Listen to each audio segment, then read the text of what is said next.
Hello, everybody, and welcome back to a fresh episode of Bezan, your source for Iranian football. My name is Pejman Pars, and I will host this pod along with my two good friends, Sina Samian and Arya Alaverdi. Hi, guys, what's up? Hello, hi. It's great to be here again, Pejman, with you and of course Arya as well. Can't wait to get started and discuss what's been happening the last few months. Yes, very good to be back. Hopefully we can, like Sina said, discuss some new things, some fresh ideas for the new season. Tina didn't say that, but it's okay. We move on. Okay, guys. I think we should talk. A lot of things have happened since the World Cup. We have a lot of Iranian players in Europe. We should talk about them. The Iranian League have started. We should talk about that as well. We're in the middle of the Asian Champions League, and as you said, Arya, in the future we have the Asian Cup. So a lot of things are happening with Iranian football, and we try to shortly touch them all. Let's start with the Iranian Pro League. Sina, for me, you're the number one Iranian Pro League guy. You seem to be having a good eye on who is the next young player and what teams to watch out for and what not. But I would like to start with the crazy buyings from Teraktor Sazi. Could you please mention some of these and the names of these players, and what's the reason that they bought all of these players for this season? Yeah, great question. I think it's been a topic that's been discussed at length by a lot of people who, not just the ones who follow the league closely, but also people who watch from the outside and just follow the results here and there. So let me give you a little more of a context. So Teraktor Sazi were a government or a sports ministry, a football club. They were not privatized. However, over the summer, they were bought out by an individual who previously owned Gostarish Fulad, again off Tabriz. He'd made great investments into the club, but not necessarily with big signings, but rather with infrastructure and providing the club with great facilities. And to be honest, they did have some good results.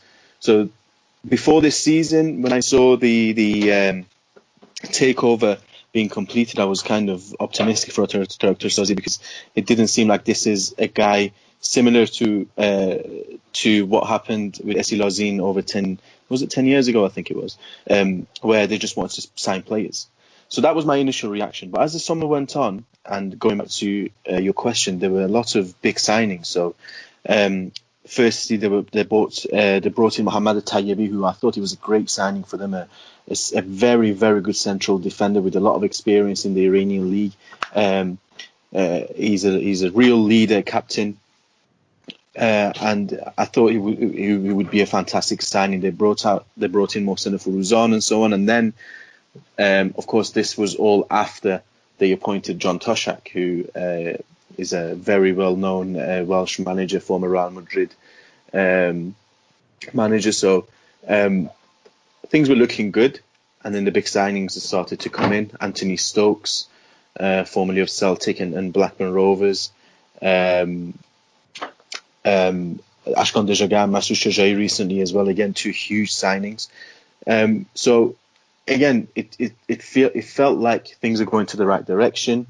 However, when you make so many signings and the team kind of looks a little out of balance, it looks really top heavy. So the results haven't been going as good as they could have been. However, it's still early days and we still have to wait and see. But the crazy thing about all these dealings is, and we've discussed this as well, of course, with you, Pejman, and some of the other guys, is the length of the contracts that they've been handing into these, not just foreign players, but to the domestic players they've been bringing in, such as Dejagah and Shojoy, who are well into their 30s, but they've been handing out 3-year, 4-year contracts, and to the foreign players, Anthony Stokes, and now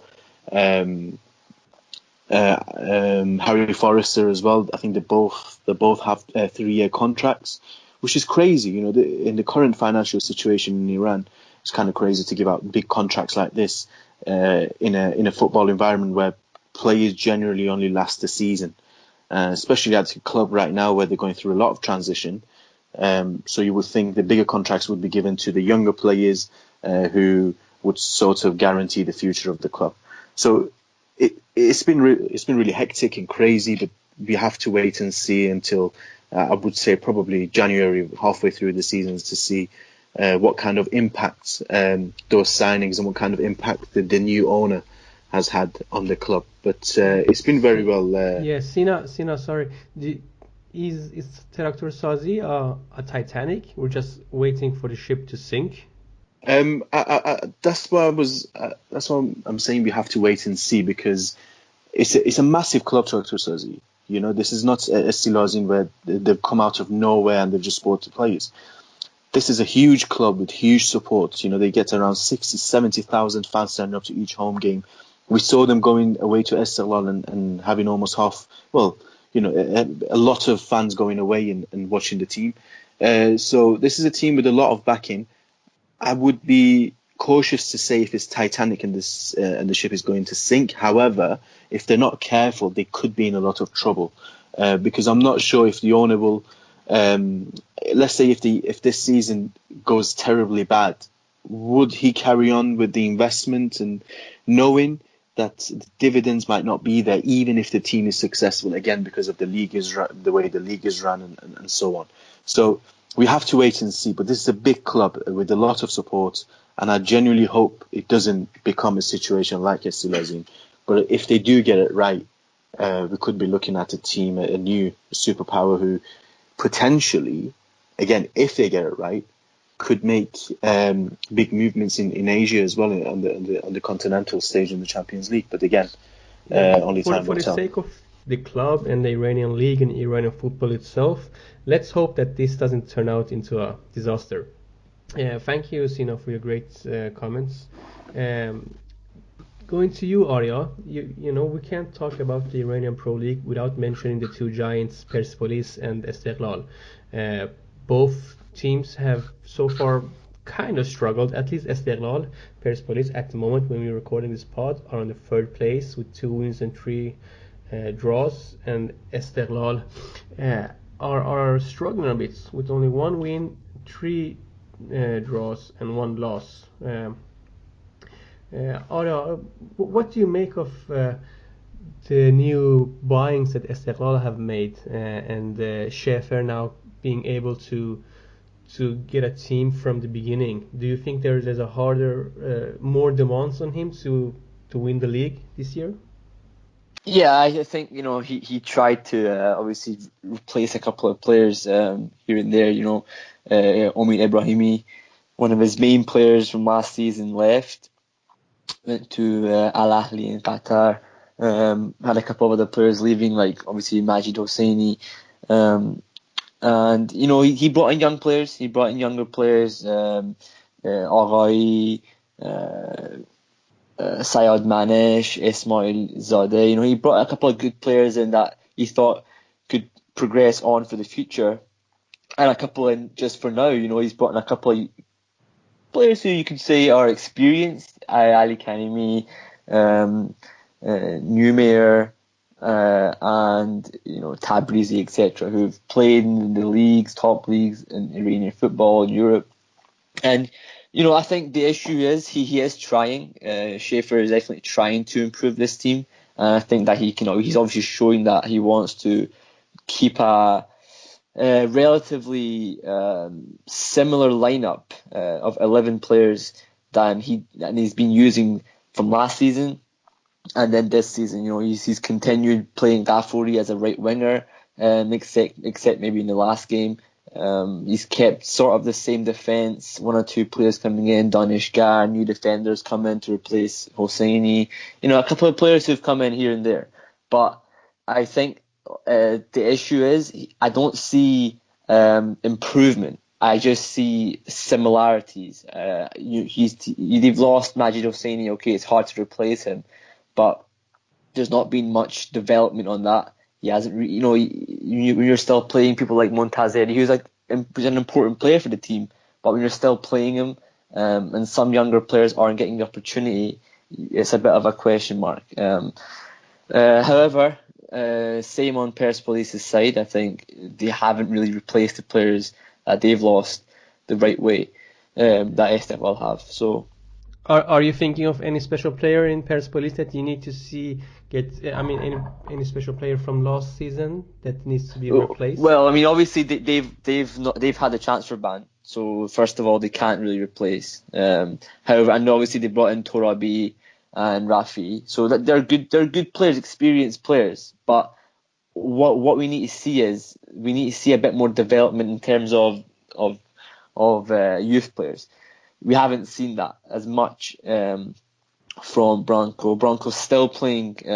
He's lost Moharami, a right back, and they brought in I think it was Shiri from Paycon, slightly older, I would say 26, 27. He's using Hossein Mohini at right back to replace Moharami. So, like I say, it's a bit more. Both the teams, Esteghlal and Persepolis, in my opinion, they're a bit stagnated in terms of they're not developing the team. They're just sort of keeping the team at one basic level that is good enough for the league. It's clearly not good enough for the AFC Champions League. Let's talk about that. Sina, is there anything you want to add to what Arya said about Persepolis and Esteghlal in the domestic league? Well, I think he's right in his points about Esteghlal. I think Esteghlal had a huge. Second half of the season last season, they improved hugely. I would put that down to the arrival of Baba Tiam, who came from January. He was a striker, and he gave them that potency up front that they didn't really have. And then the goals that started coming in the Champions League, they were phenomenal. In a very tough group, they came up and reached the quarterfinals. As well as Majid Hosseini and Omid Ibrahimi that they lost Tiam, and they lost Jebbarov as well, who I think was the unsung hero. Very experienced, of course, Uzbek player, twice the Asian Player of the Year. They lost him. They haven't really replaced either of them. Tabrizi has come in. I'm a huge fan of him. But again, he doesn't have the right support around him to be able to perform. Ali Karimi, again, good signing, but he's not a fighter that Ibrahimi was. However, if he does get the best out of these players, then you could be looking at a team that does push for the title. Persepolis, similar to what Arya said, the transfer ban has hit them really bad. Vahid Armiri leaving and Farshad Ahmadzadeh as well has left them in an awkward position. They've signed players really well, as well as Torabi and Mehdi Shiri, as well as Rafi as well, like mentioned. There's a striker that has signed, but he's only been training with them, and it's Mehdi Sharifi, who made a very, very good name for himself at before on the way to Teraktor Sazi on loan. He is a guy that I think can make huge difference for him up front. I know it might sound a bit controversial, but I would think if he was given the same opportunities as Alipur in this team with this midfield behind him, he would score a lot of important goals. So again, he's someone to look forward to after the January transfer window to play for Persepolis. And again, with the arrival of Rafi and Torabi, we know all about them and what they can bring to this team. Yeah, and in the Champions League, again, the way the Champions League is set up is not in favour of Iranian teams. You're looking at a competition where it's run from February to November, and majority of the leagues in West Asia end in June. So you have in May. So you have 3 months of transfer period where a lot of teams generally, like Al Sadd, like Al Duhail, they strengthen their teams and they buy a lot of players to prepare themselves for the rest of the Champions League campaign. It's quite the opposite for Iranian teams. They lose a lot of players, like we've seen with Esteghlal and with Persepolis. Persepolis, I would think at home, with only a 1-0 loss to Al Duhail in the first leg, they have a chance of going up. But for Esteghlal, it's a mountain to climb against Al Sadd with a 3-1 defeat the other night. It's a very tough job for them. But Persepolis, maybe with the support of their fans, and if Branco gets his tactics right in the second leg, then we could possibly see another semi-final appearance for Persepolis in 2 back-to-back seasons. Okay, guys, great inputs. Will be really interesting to see how Persepolis and Esteghlal will do in the Champions League. Also interesting to see Xavi when he plays for Al Sadd versus Esteghlal. That's the man still got it, but maybe it's easier to still have it in in Asia versus in La Liga, but that's another story.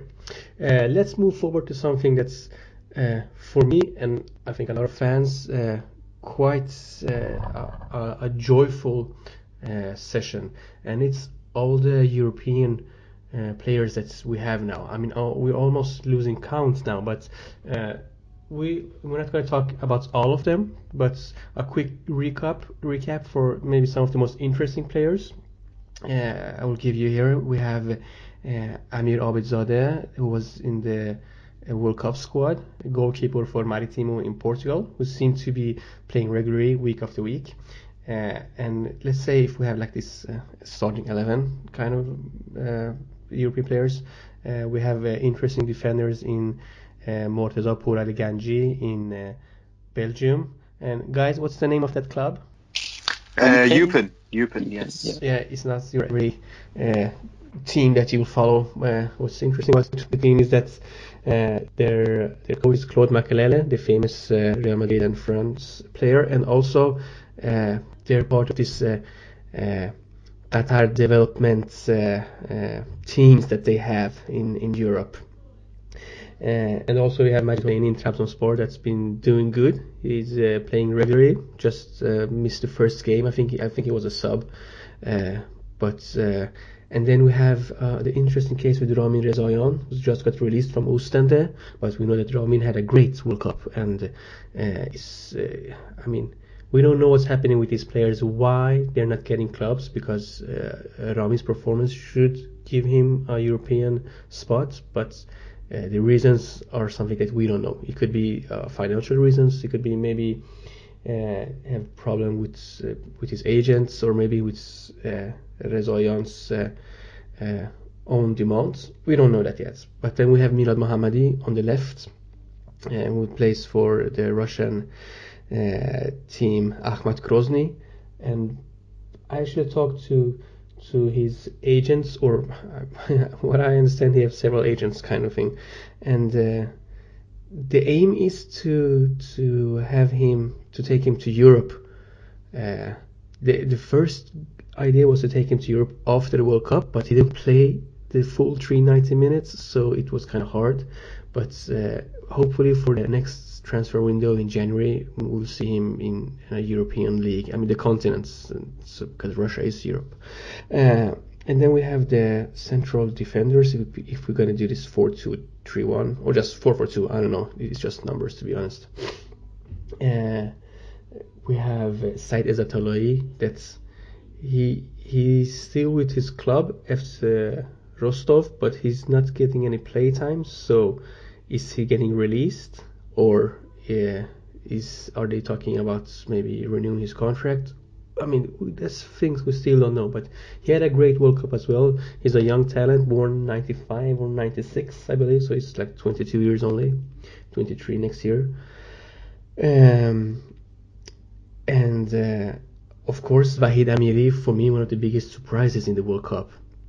He also left Persepolis, as you guys said, for Trabzonspor. He's been injured and hopefully come back and do himself and us proud with his hard work in Turkey. We have two really positive moves, and that's Saman Ghoddos moving to the French team Amiens. Saman's way to Amiens showed his Iranian side of himself, maybe having apparently written some kind of deal with Huesca of Spain, and then Rennes was in the running where the club accepted a bid, and all of a sudden he went back to Amiens, who was supposedly the first team that's sent an offer for someone. And what's gladly that he actually scored a goal on his debut. And then of course we have Alireza Jahanbakhsh that became Brighton and Hove Albion's most expensive player ever, moving from us at Alkmaar. He have yet to make a start in the league, just a couple of short subs. He played in the FA Cup, or what is it called now, Carabao something Cup, from the start, full 90 minutes, a decent performance where they actually lost against Southampton. And up front we have, and this is really interesting, we have Sardar Azmoun that's been playing a lot now for Rubin Kazan, but he said goodbye to the national team. We'll see if that will remain or not. Reza Ghouchanejad actually said goodbye to the national team, and he plays in Apoel Nicosia, if I'm not mistaken, in the the Cypriotic League. And we have a bunch of other interesting players like Farshad Ahmadzadeh in Slask Wroclaw. Sorry about the pronunciation in the Polish league. We have players in Iceland. We have players in Norway. We have players in what's it called? In Croatia, in Greece, like Karim Ansarifard, of course, in Olympiacos, but he will be leaving the club. So that was not so quick, but it was a recap of some of the interesting European players we have. Oda, coming to you, which of these players do you find it more fascinating for Iranian fans to follow, and why? One player that I think is quite fascinating is Sadegh Moharami, who's gone to Croatia and Dynamo Zagreb. Reason why I say that is because he's gone to a team who are champions of the league, and are going to be. They were playing in the Champions League qualifiers. Unfortunately, they lost yesterday, so they'll play in the Europa League. But like I say, he's taken a very big step from Persepolis, obviously champions of Iran, coming up to the champions of Croatia, and then straight into the Europa League. It's a very big step for him. But I think he's doing well. He's starting games regularly now. He's one of the players, I would say, alongside, you could say, Qolizadeh, who have been starting regularly for their clubs from the start of the season. From this transfer, but once they've transferred, they've been straight in and they've been starting regularly. So, Moharami and Qolizadeh, I think two players are very exciting to watch, because not only are they skillful on the ball, they're quick and young, but they're also two players that can really bolster the Iranian national team's right hand side. Because obviously Moharami is a right back, Qolizadeh is mainly playing as a right winger. So I think two players who can really, improve that right hand side for Iran in one season, just by moving to Europe. So I think that's two positive moves for sure. Thanks, Sina. What do you make of all these pros? Of course, we can say it's a Carlos Queiroz effect and maybe a decent World Cup. But do you see any other reasons for all these Iranians in Europe? And of course, I forgot to mention maybe my favorite, Kaveh Rezai in Club Brugge. What do you think about his move to start with? Yeah, Kaveh Rezai is a player that we've discussed many times, even when he was at Esteghlal, in terms of his style. I think he's very unique in the way he plays as a striker. He's very intelligent. He's very, very good on the ball technically. He likes to bring in other players into play. I think in his last season in Iran, he finished as the top assister in the league, which says a lot as a striker. So I'm really excited for him. I think with the current situation with Osmoon, I think we could really make the most out of now his big money move to Club Brugge, and of course he'll play Champions League football as well, which he thoroughly deserves. He's worked hard. He made a move that not a lot of people would make. Not that we've seen. Being a key player for one of the big two, Esteghlal and Persepolis, and moving to a league which is not necessarily that glamorous, and into a team that was not one of the top contenders. It was a brave move, and it's paid off for him, and I think he thoroughly deserves it. And I hope he can carry on with that form that he showed at Charleroi as well. So again, that's something that we can look forward to in terms of the Asian Cup in preparation. Will him playing get the most out of Jahanbakhsh as well, a winger who likes to play as an inside forward. Sometimes he gets goals. So if you're playing with a striker that can find players, can find midfielders running into attack, then it'll be even better for us. So you're right. I think we have to be excited for that. Another one is Golizadeh. Yeah, I was just going to mention him. Yeah, I'm really excited about him because What in a my great mind start he there's had, right? absolutely yes, absolutely, and again, in my mind there's no question that he will leave Charleroi, and I said this on Twitter as well, in 12 to 24 months with a huge profit for the Belgian club. He's extremely exciting to watch. He's very rare as an Iranian winger, a left footer who plays on the right. We don't generally produce that many of them, and he's technically very gifted, and I think he's on the right track to fulfilling his potential. He's, as you said, he's had great starts, and again, he's at the right club as well, in the right league. He can afford to make mistakes in the games without being punished for it that much, and I think that's huge for a player's development, which is kind of why I'm equally disappointed with someone like Majid Hosseini, who I think I love the Turkish league. I love it. I think it's fantastic to watch, but it's very similar to the Iranian league in terms of the pressure that is on the players. Every single club in Turkey is hugely supporting. They expect the players to play really well in every single game, and if you put a foot wrong, then you could be punished mentally, not just in the game, but mentally, because there'll be pressure on Yeah, but him. don't you think Majid, although he's just like 21 or something, he's kind of used No, to absolutely. that. But comparing to quality, you can't compare the Turkish league to the Iranian league because No. But what I meant was in terms of the pressure. So let's say if he went to a Belgium or a Holland, I think maybe it would have been better for him. Because you get not just you getting the right coaching, but you have the right environment as a league because you're able to make mistakes. And especially if you're a defender, if you don't make mistakes, there's no way you will learn. And I don't want him specifically. I mean, Vahid Amiri, he deserves the move. He's getting very good money at Trabzonspor. He's 30, I think, or he's going to be 30. It's his probably last big paycheck. He deserves it. Majid Hosseini, I think, if he was a little bit more patient, maybe a week even, he could have had a club in Central Europe to move to. Again, I'm not saying he's made the wrong decision, not at all. What I'm saying is maybe there were better options for his development. But again, this is all speculation. Maybe through Trabzonspor he will develop into one of the best defenders of this generation because he has the potential. He has the necessary tools to be that sort of player. We just have to wait and see. In terms of the Rami Rezaian situation, I think it's been kind of known that he's going to leave since before the World Cup. I don't understand why he's dragged on for so long. If he was told he can leave, then why would you want to stay at a club that doesn't want you? Okay, I understand you want to fight for your spot, but if they're saying that you are not going to get games, then surely you would start looking at other clubs.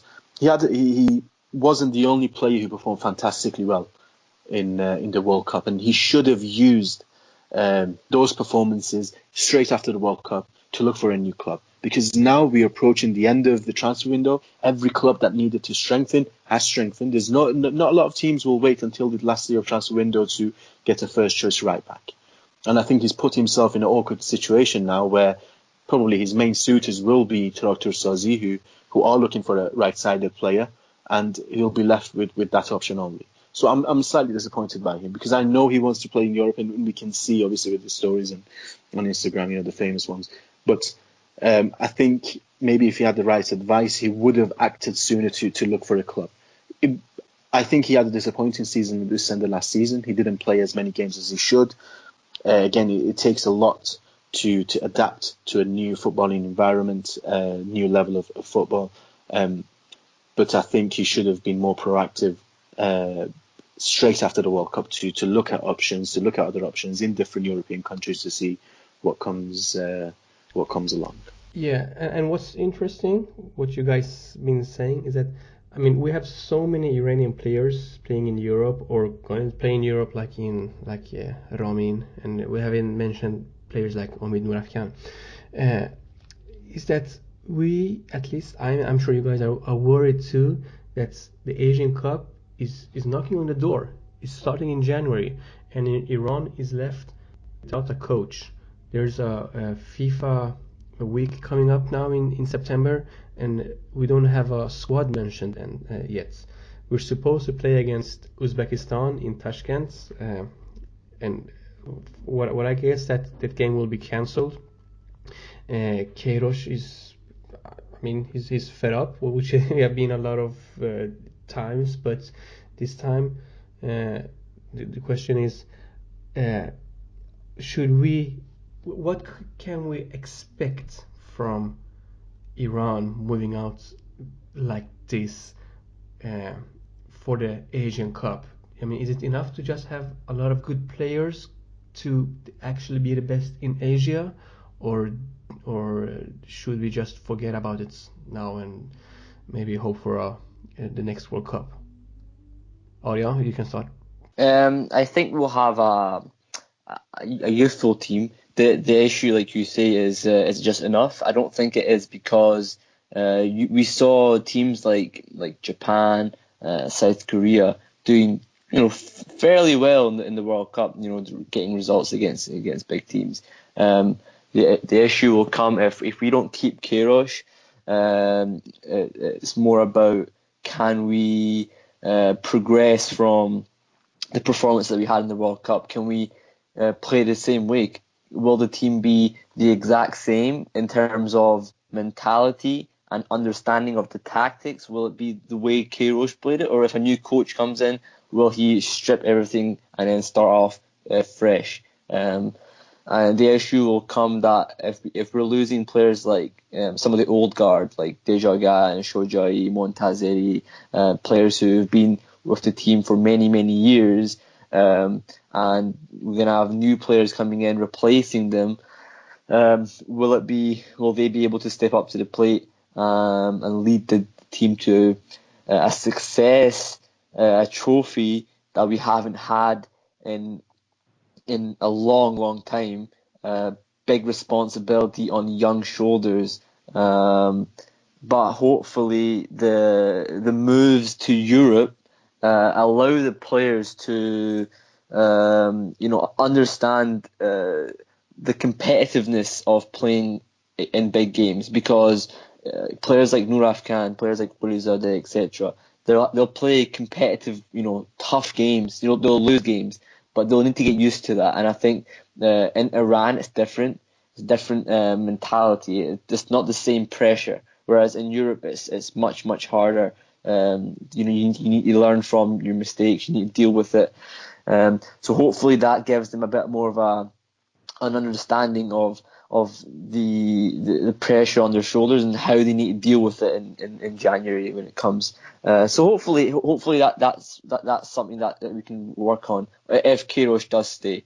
If he doesn't stay, we're just hoping that not a lot changes, because we know how good the team is playing this way. Exactly. So yeah. Let's hope so. And Sina, coming to you before we're gonna wrap this up, what thoughts and ideas do you have about this not so good Team Melli situation that we have? Well, it's kind of typical, isn't it? I can't remember a time when we did go into a tournament where we had everything figured out and we were just concentrating on the preparation. This is very similar in the last Asian Cup as well, where for a few months there was confusion over whether Queiroz is going to stay or not. Of course, this time is a little more complicated because there is a contract on the table, not necessarily to the terms that he likes, and there is again problems with him not being paid from his last contract due to sanctions, and there's a lot of detail involved in it.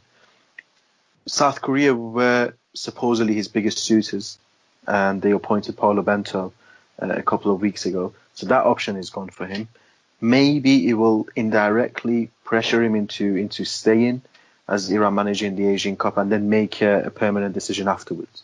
And it's important for Iran to deal with this as soon as possible as well, because you don't want to reach November, December time still not knowing whether your manager is going to be there or not, because then you run the risk of you have to look for a new manager with a few weeks to go before the tournament But starts. then we won't have anything to talk about in our pods. So just and we're used to it, aren't we? I mean, even if we have had Queiroz for over 7 years now, we're still to this agar and ama, what's and ifs and buts.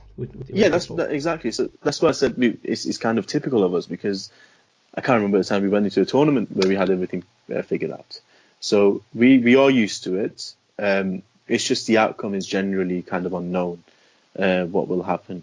But we have to wait. I would think if he's not left by October time, I don't think he will leave after that. I think he'll stay till the Asian Cup at the very, very least. Because again, there's a question that a lot of people, will have different answers. But does his legacy depend on it? Will he have to win the Asian Cup to prove not just to his critics, but to himself that he's done a brilliant job in Iran? Of course, we know that he's improved a lot. He's brought a lot of things that we could talk about in multiple parts.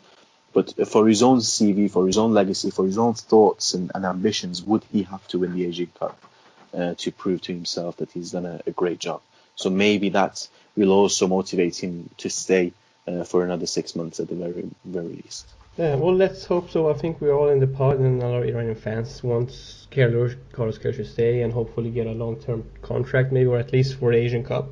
And we should say also that Gol Bezan will cover the Asian Cup from United Arab Emirates. We'll be there covering the games. We'll have interviews with the players and hopefully see some of our listeners there. It would be lovely to see you all. Okay, guys, it's been lovely to talk to you once again. Arya Halaverdi and Sina Saemian, the two young coaches from UK and Scotland, being ready to take over maybe Iranian club in the near future. Who knows? Okay, guys, thank you for listening, and don't forget to subscribe. We're everywhere on social media. Gol Bezan. Our site is golbezanpodcast.com. And until next time, have a lovely day.